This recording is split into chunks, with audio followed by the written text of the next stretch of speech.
acerca de que Jesús vendrá a buscar su iglesia, el arrebatamiento, ¿no? Dice que eso será en un momento que nadie sabe, pero será como un abrir y cerrar de ojos, así, en un segundo, ¿no?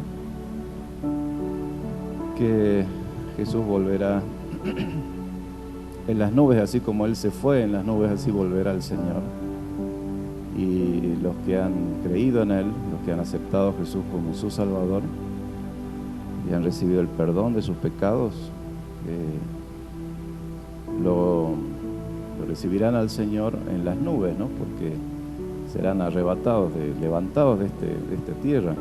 Yo creo que ese día será un día muy, por un lado hermoso, pero por otro lado traumático, porque uno, siendo realista, si desaparecen miles o quizás millones de personas de este mundo de golpe, eso va a producir un caos bastante grande. Algunos estarán en el campo, otros estarán manejando en un avión. Imagínense que de pronto desaparecen un montón de personas y como que nadie sabe muy bien qué es lo que pasó, ¿no?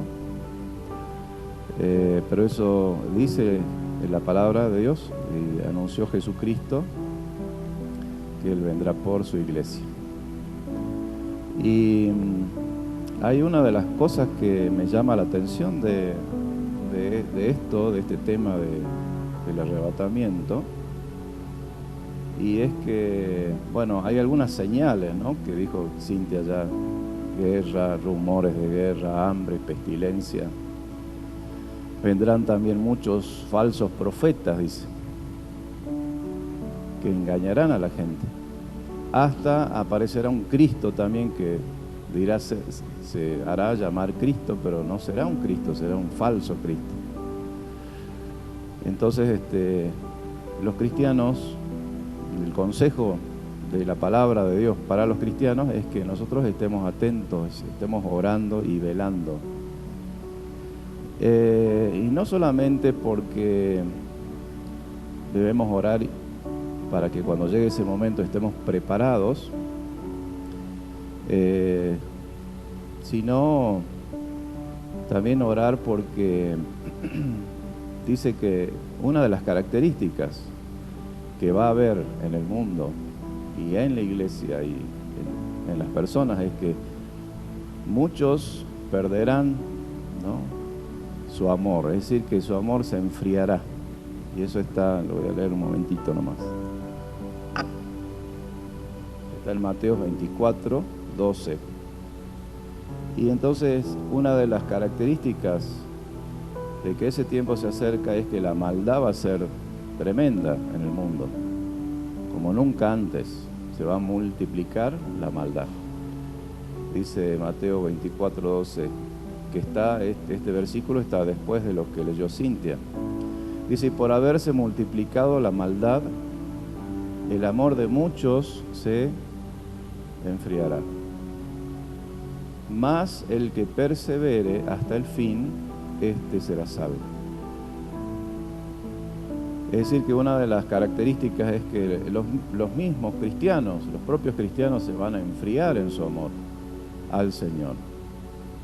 Y por eso la palabra dice que debemos estar orando, velando, esperando ese día. Por supuesto, cada uno tiene sus actividades en el día, trabaja, pero eso no quita que uno pueda estar orando y velando. Yo a veces voy en el auto y voy escuchando música cristiana, o el que habla, hay música muy linda. Todos los días surgen canciones muy, muy lindas, muy buenas, que son alimento para nuestra alma. Porque también depende qué le pongamos, ¿no?, en nuestro recipiente, lo que nosotros vamos a hacer o vamos a tener. Si lo mismo pasa con el cuerpo, si uno come cosas que son malas, que son dañinas, nuestro cuerpo se enferma, pero nuestra alma y nuestro espíritu también necesita alimentarse. Y depende con qué nos alimentemos, qué es lo que va a tener nuestro corazón, nuestra mente, el sentimiento, nuestra alma. Por eso es importante la oración, y uno puede ir orando mientras camina, o mientras trabaja, o mientras va en vehículo o en colectivo, y también, por supuesto, en la iglesia, pero no solamente en la iglesia, sino en todo tiempo, porque así dice, así nos pide el Señor, oren en todo tiempo, velad y orad, dice, ¿no?, en la versión antigua. Y entonces esa es una de las maneras de uno mantenerse en comunión con el Señor, pero también mantener vivo el amor, porque cuando leemos la palabra y nos damos cuenta de cuánto Jesús, Dios, el Hijo de Dios, nos ama, bueno, surge también un amor dentro de nosotros hacia Dios. Y ese amor tiene que estar fundado en lo que Él es y en lo que Él hace por nosotros. Y por eso es que necesitamos conocer a Dios, porque ¿cómo podemos amar a alguien a quien no conocemos? Por eso es importante la Escritura, leerla, entender, conocer quién es Dios. Bueno, la palabra teología significa eso, ¿no?, el estudio de Dios, aunque no es suficiente con estudiar teología, sino conocerlo a Dios personalmente mediante una relación con Él. Tener una relación con Dios. ¿Será que se puede eso? ¿Cómo un hombre se puede relacionar con Dios? Es posible, porque la invitación está de parte de Dios. Dios dice, yo quiero estar contigo, yo quiero hablar contigo. Si me abrís la puerta de tu corazón, yo voy a entrar y voy a morar contigo. Dice ahí en Apocalipsis, ¿no? Yo estoy a la puerta y llamo. El que escuche mi voz, abra la puerta, yo entraré. Él no va a entrar si nosotros no le abrimos la puerta. Es como que yo vaya a la casa de algún vecino, algún amigo y quiera abrir la puerta y quizás tiene llave, y no voy a entrar así sin que esperar que me abran. O si uno llega de visita a un lugar, uno no entra, a no ser que sea de la familia o que tenga el permiso para hacerlo. Y lo mismo pasa con Dios. Él espera que nosotros le abramos a Él. Y Él nos busca vez tras vez. Esta mañana leía un salmo muy, muy lindo, que es el Salmo 36. Parece que vengo leyendo así el domingo pasado el Salmo 35. Y el Salmo 36 habla de cuánto Dios nos busca y nos ama, y Él tiene paciencia y tiene misericordia con nosotros, como un padre a un hijo, ¿no? Dice el Salmo 36, verso 5, Jehová, hasta los cielos llega tu misericordia, y tu fidelidad alcanza hasta las nubes. Wow, digo yo, qué impresionante esto. Hasta los cielos llega tu misericordia. Bueno, los cielos son infinitos, ¿no? La misericordia de Dios es infinita. Y tu fidelidad, es decir, que Dios no te falla. Muchas personas o cosas nos pueden fallar. Nosotros también podemos fallarle a alguien o defraudar a alguien, a un amigo, a un ser querido. Pero Dios no hace eso. Tu fidelidad alcanza hasta las nubes. Tu justicia es como los montes de Dios. Imagínense, acá monte significa montañas altas.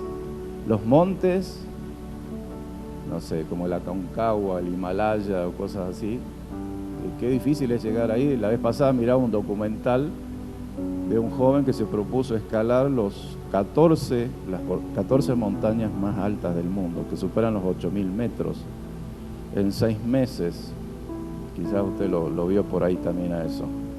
Eso requiere un esfuerzo y un entrenamiento que casi ninguna persona lo puede lograr. Es algo. El primer hombre que logró alcanzar esa cantidad de montes demoró alrededor de 16 años en prepararse para poder subir a todas esas montañas, y le llevó casi toda una vida escalar todos esos montes, 14 montes o montañas altísimas. Y una de las cosas que me llamaba la atención cuando miraba ese documental es que decía, uno de ellos decía que la gente le pregunta, ¿y por qué hacen ustedes eso de escalar la montaña? ¿Cuál es la razón? Y algunos dicen, bueno, porque es divertido. y él desmentía eso y decía, "No, la verdad que de divertido no tiene nada, porque es un sacrificio enorme poder llegar hasta la cumbre de esas montañas tan altas. Eso produce mucho dolor, uno sufre de asfixia, sufre a veces de frío, de hambre, de dolor en los músculos, que hasta que no dan más y ya parece que ya no aguanta más. Pero el objetivo era llegar, y llegaron, después descendieron. Es decir que a veces la vida del creyente, del cristiano también es así, que no es fácil, no es que uno lo hace por diversión o porque le parece cool o le parece lindo. No, cuesta, a veces nos duele, a veces pensamos que ya no aguantamos más, que ya queremos tirar la toalla, que ya nuestras fuerzas no dan más. Pero es ahí donde Dios hace misericordia con nosotros. Dice que su fidelidad, su misericordia, su justicia es más alta que esos montes, mucho más alta que esos montes, llega hasta los cielos, más allá de las nubes. Y esa misericordia de Dios es hermosa. Dice, oh Jehová, al hombre y al animal conservas. Cuán preciosa, oh Dios, es tu misericordia. Por eso los hijos de los hombres se amparan bajo la sombra de tus alas. Los hijos de los hombres se amparan bajo la sombra de tus alas. Serán completamente saciados de la grosura de tu casa, y tú los abrevarás del torrente de tus delicias, porque contigo está el manantial de la vida. En tu luz veremos la luz. Amén. Qué lindo, ¿no? Cobijarse bajo las alas del Altísimo, como dice el Salmo 91. Jesús también dijo eso, quizás haciendo referencia a ese salmo, le dice a Jerusalén, subió a un monte y de ahí miraba a Jerusalén y dice que él lloró ahí. Dice, oh Jerusalén, Jerusalén, cuánto quise cobijarte bajo mis alas como la gallina desea, ¿no? Anhela tener a sus pollitos bajo sus alas. Cuánto he deseado hacer eso, pero no quisiste. ¿Pero por qué no quisiste? Bueno, porque a veces somos así, ¿no? No queremos confiar en Dios, queremos confiar en nosotros mismos, en nuestras capacidades, nuestra propia fuerza.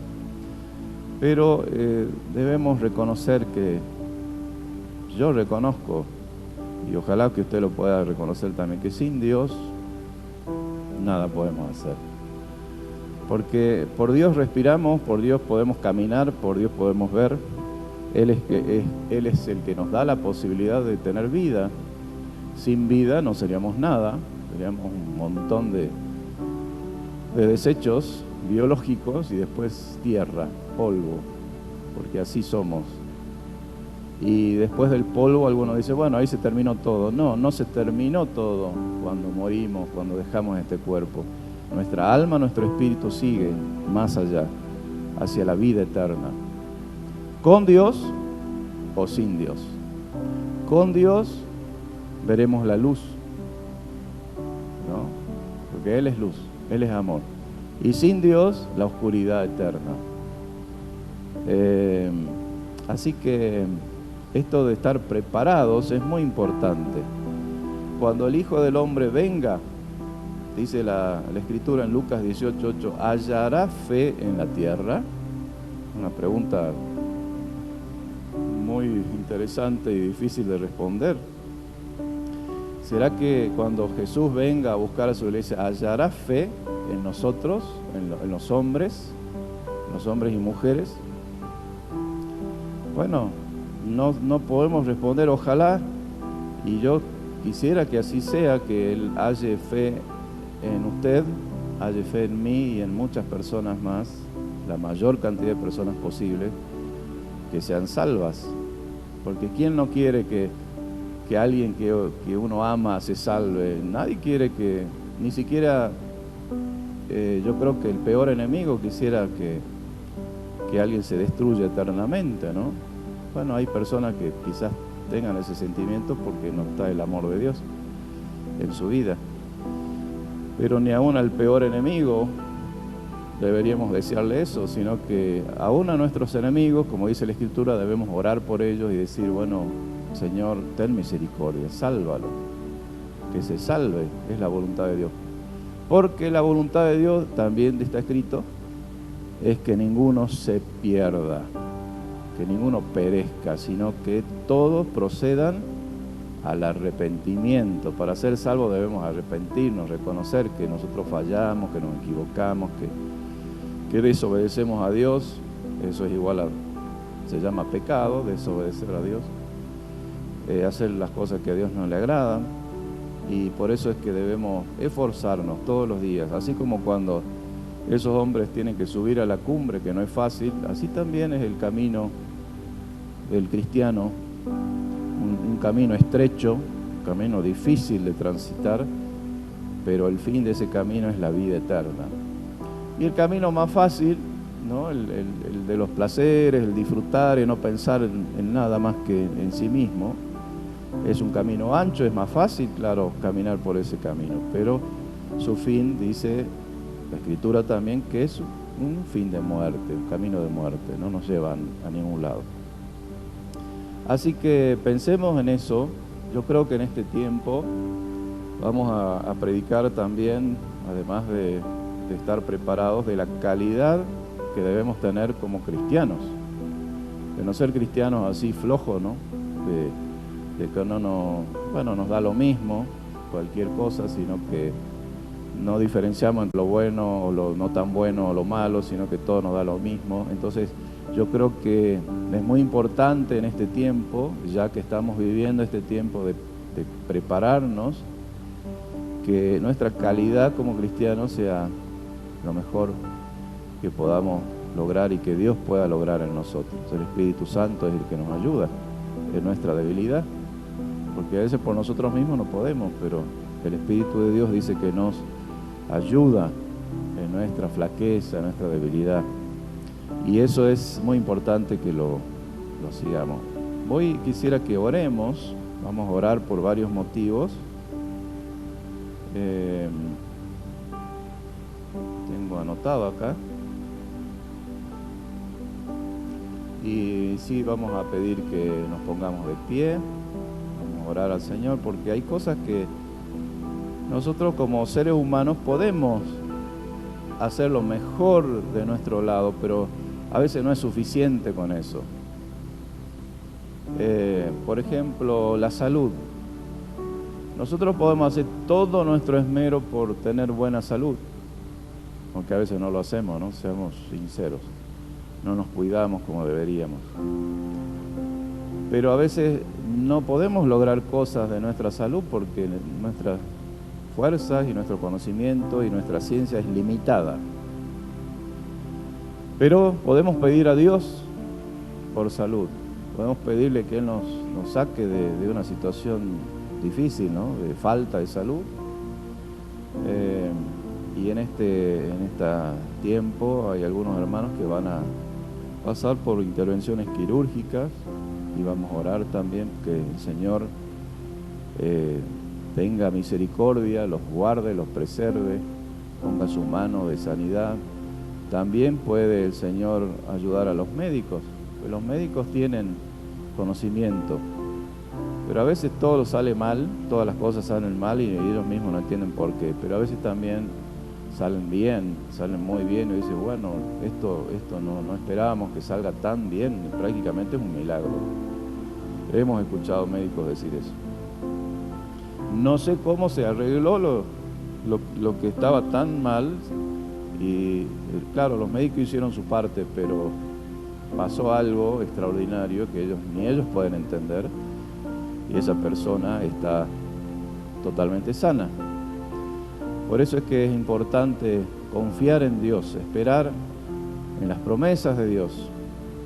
Y también vamos a orar por aquellos que están por tomar decisiones o están esperando resultados para poder tomar decisiones, por aquellos que tienen pensado viajar, aquellos que también tienen visitas de sus parientes en este tiempo de las vacaciones, por los jóvenes o adultos pueden ser también que están estudiando y tienen que rendir exámenes, que también el Señor los ayude en eso para poder salir adelante, que salga bien, ¿no? Aunque sea difícil, pero que puedan salir adelante, que salgan aprobados, porque a veces aún estudiando no se puede aprobar, y por más que uno se esfuerza y estudia, y parece como que a veces todo sale mal, pero Dios puede hacer que salga bien. Amén. Y eso es muy importante, confiar en el Señor, tener fe en el Señor. También podemos orar por la unidad familiar, porque una de las características de este tiempo también es que Jesús lo dijo, ¿no? En los últimos tiempos, algunos se entregarán, dicen, uno lo entregará al otro, ¿no? A la cárcel, a la prisión, el padre se pondrá en contra del hijo, el hijo en contra del padre. Todas esas son señales de los últimos tiempos también. Y entonces es muy importante la unidad familiar, y la unidad familiar nos da alegría, nos da fortaleza, nos da ánimo de vivir.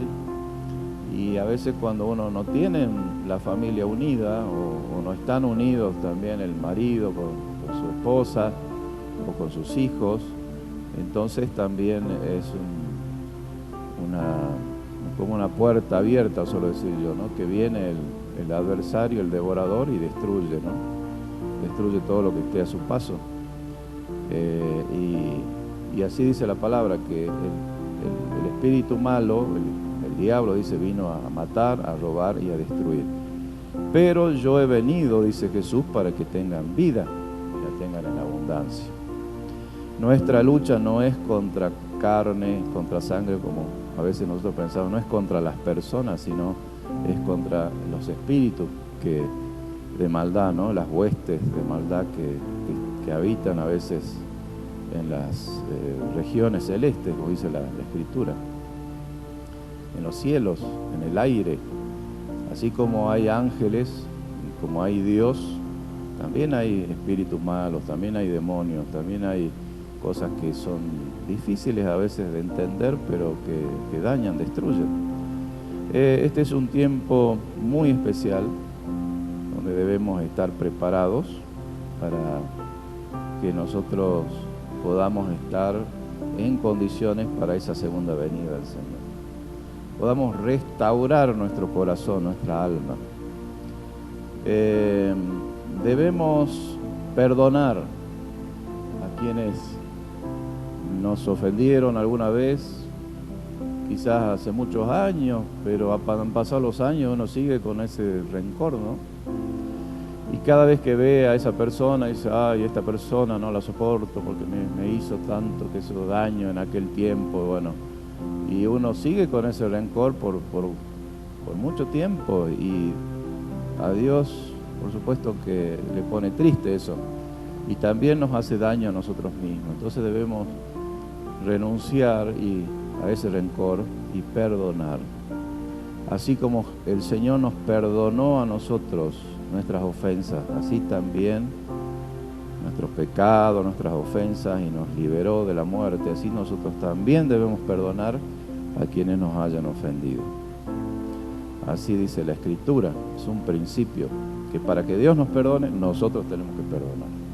Si nosotros no perdonamos, tampoco Dios nos perdonará a nosotros nuestras ofensas. Así que es muy importante la oración.